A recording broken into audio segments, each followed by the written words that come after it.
Pour la première fois dans l'histoire, les femmes n'épousent plus les hommes pour la sécurité financière ou le confort, mais pour leur personnalité.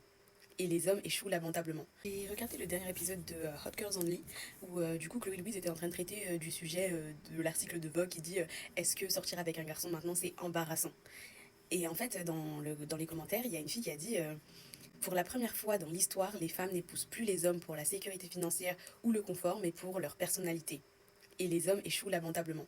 Bon, en fait, je me dis, maintenant que les femmes arrêtent de profiter de votre argent et de ce que... Enfin, ouais, c'est juste votre argent, et du coup de la stabilité financière que vous pouvez apporter, vous leur en voulez de ne pas être resté hypocrite, même si c'était forcé, de ne pas être resté hypocrite et de vous choisir quand même, même si vous n'avez rien d'autre à offrir.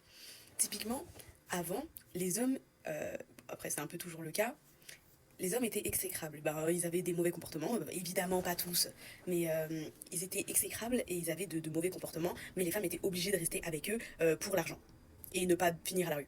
Maintenant qu'elles peuvent faire leur propre argent et qu'elles peuvent avoir leur propre maison, ben elles choisissent les gars pour leur personnalité, pour l'humain qu'ils sont. Elles ont arrêté de choisir juste le porte-monnaie.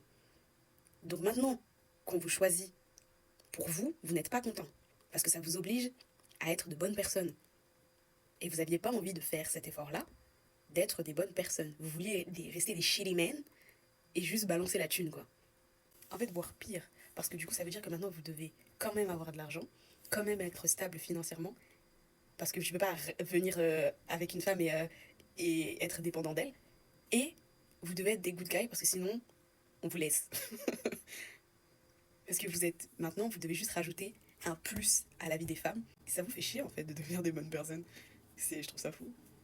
Parce qu'en fait, avant, vous aviez la garantie que même si vous étiez des shitty men, eh bien, une femme vous marierait quand même parce qu'elle aurait besoin de votre thune ou de votre stabilité. Vous aviez cette assurance-là.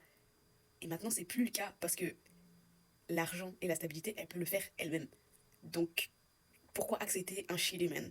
Et j'aime bien les discours de ceux qui disent oh, elle va finir seule avec ses chats et tout. Bah, frérot. Oh non, trop chiant, la paix, des chats et de l'argent. Trop relou.